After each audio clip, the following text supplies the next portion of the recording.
I established in that book that Bentley was innocent, and it forced the British government to reopen that case when that book was first published in the early 70s, and reopen it a second time and a third time, and eventually Bentley got a posthumous pardon.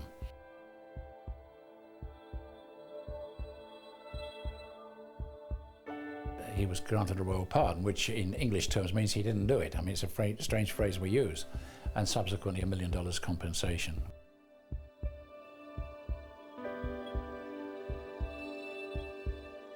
For 6 or 7 months after that interview, they arrested Sutcliffe, who fitted exactly the profile that I had given up.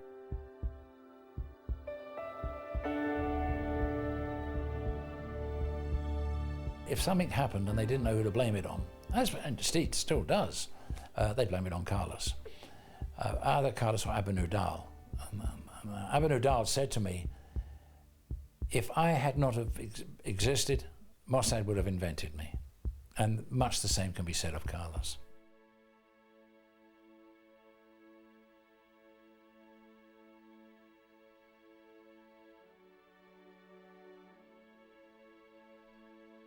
It reads, in some ways, like a factual version of the Da Vinci, because you've got a secret society called P2, you've got Opus Dei, of course, that they refer to in that.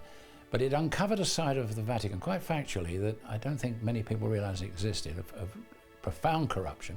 And I think the evidence that Pope John Paul I was murdered is overwhelming. When you have this many lies about a head of state, you have a cover-up. Now, what they were covering up is a matter of argument. What I believe they were covering up was a murder that took place, and it will be the Vatican way. It's not the first murder they've covered up, and it's certainly not the last. In the United States of America, it was, I think, 16 weeks in the New York Times best-selling list, and it sold paper and hard probably slightly over 1 million copies.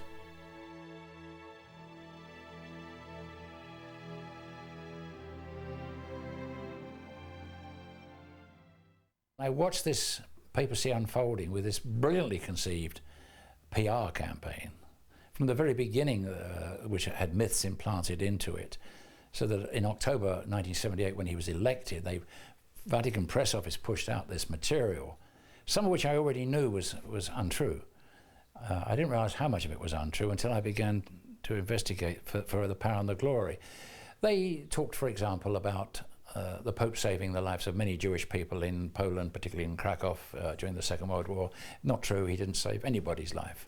They talk about the fact that he worked in near slave camp conditions with these brutal Nazi guards. Not true. There are so many myths attached to this Pope. It's quite extraordinary that to peel those layers away. This is a man who led a celibate life, Karol Wojtyła, who wrote a book called Love and Responsibility, in which he says in the book that whenever you have sexual intercourse, he's talking between married people, of course, the act is a sin.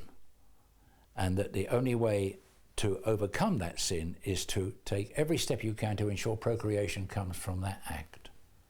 It would be difficult to find a more irresponsible statement in an overpopulated planet like we have today than that, I would suggest. The Vatican has got nothing to do with Christianity, it seems to me, and that's an extraordinary statement to make. But in many respects, if you compare the two papacies of John Paul I and John Paul II, John Paul I said basically, we have no temporal goods to trade with, we have no political aspirations. Well, if ever a pope believed he had political aspirations, it was John Paul II. Transparency is not a word that exists inside the Vatican. Democracy is another word that doesn't exist. You're dealing with a man who lived virtually his entire life, other than a fragment of it when he was a young boy, under totalitarian regimes.